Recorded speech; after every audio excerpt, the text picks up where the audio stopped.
Hello and welcome to the Planning Pundit with me, Linda Wright. This is going to be episode 10.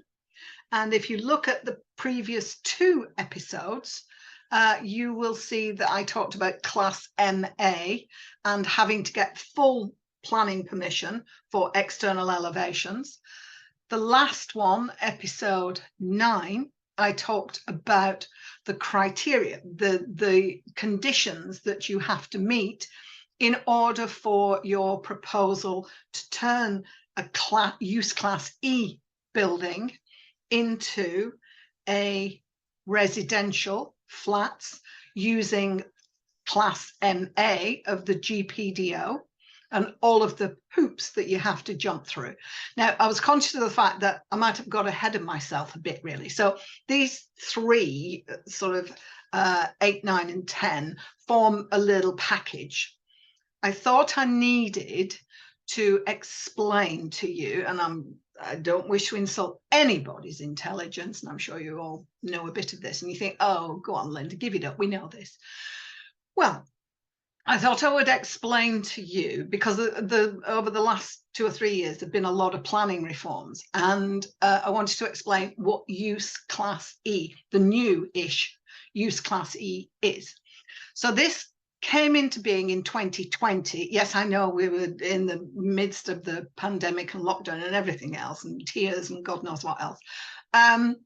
But central government undertook lots of changes to the planning legislation, one of which was the use classes order, which hadn't really been changed since, I think, about 1987. It had been nibbled at and tweaked at around the edges, but not seriously changed. So as from the 1st of September 2020, radical changes were made to the use classes order. Now, all of this stuff that I'm talking about is for England only. I'm not talking about Wales, Scotland, or Ireland. It's for England only. So please be aware of that. And all of the planning punditry is about England only. So there were 3 new use classes that came into being: Use Class E, Use Class F1, and Use Class F2. Now, I'm not going to get into classes F1 and F2 for the time being, because there's just too much to talk about. And a lot of people are mainly interested in Use Class E, because this is the use class that enables you, if you have a building that falls within this use, that enables you to convert. It's classed as permitted development. Anyone who knows me will know that I hate the inference. It's not fully permitted. You have to apply for a prior approval to the council if you want to convert to residential. So it's commercial to residential. That's what it's been called for a long, long time. So we now have Class MA. And if your building falls within any of the former uses that now fall within Class E, commercial, business, and service, then you can use the procedure of the prior approval under General Permitted Development Order, GPDO, Class MA. I'm sorry if I'm labouring this, and I'm taking it very slowly, but there are people who might watch these videos who need to start from basics, basically. So let's have a look. Class E, lumped, this is a technical term, lumped together all of the old use classes that a lot of people will be far more familiar with. So, for example, Class A1, shops. Use classes order, Class A1, shops. Class A2, normal retail, a frock shop, a tobacconist. Do we have many tobacconists? Confectioners. No, I don't think we have sweet shops anymore either, do we? But general retail stuff. The old Class A2, financial and professional services. So things like accountants, solicitors, chiropractor, that type of, although I don't think that's medical. So that type of financial and professional services. Class A3, cafes and restaurants. So they're all in commercial business and service. So if you have a cafe or a restaurant, this can go into Class MA to have a change of use on it. Class B1. Now, Class B1 has 3 sections, subsections, A, B, and C. And this is general office and business uses. And it also includes some research labs and development establishments, that kind of thing. So it's Class B1, A, B, and C. Then we've got Class D1, but it's only part of Class D1. Please be careful with this. It includes clinics, medical health facilities, and a creche, day nursery type of establishment. Again, with the medical health facilities, there is something that you possibly need to go back and watch episode 9 about, because there are restrictions on loss of provisions. So you need to be aware of that. Then Class D2, in part, includes gyms, indoor sports and fitness type of uses. So what does Class E mean? Aside from it being convertible, if you, that's a car with a soft top in it. No, possible to convert Class E, commercial business and service, to residential under GPDO Class MA. Are you still with me?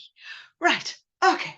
So what it means is that Class E has put all of these various uses together, and there is no, set Class MA aside for a minute, there's no requirement for planning permission to move between any of these uses. So if you have a property that's a shop, someone comes along and wants to put a cafe in there, yes, you can go ahead and put a cafe in there. Do I need to get planning permission? No, you don't.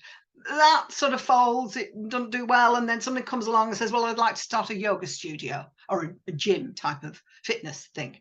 Yes, okay, you can do that. Do I need planning permission? No, you don't. Just go ahead. So it's not that the switching between these uses is permitted development. It is just not development, because it lies within the same use class, this combined beast of a use class. So this is why I wanted to talk to you about the use classes order changes, because you will need to know what a use class C, a use class E building is, in order for you to even contemplate converting it and making it into residential flats under the prior approval procedure of Class MA of the GPDO. So I hope that was clear. Now, please be careful with pubs and hot food takeaways. Pubs and hot food takeaways do not have any permitted hot food take, I'm going to have to do another episode. Hot food takeaways, there's an exception. But hot food takeaways and pubs have been put into the sui generis class in the use classes order. This means that if you're buying a pub and you want to convert it to hotel, residential, flats, anything, any of the above things, you are going to have to get full planning permission. There are no permitted development rights for flats.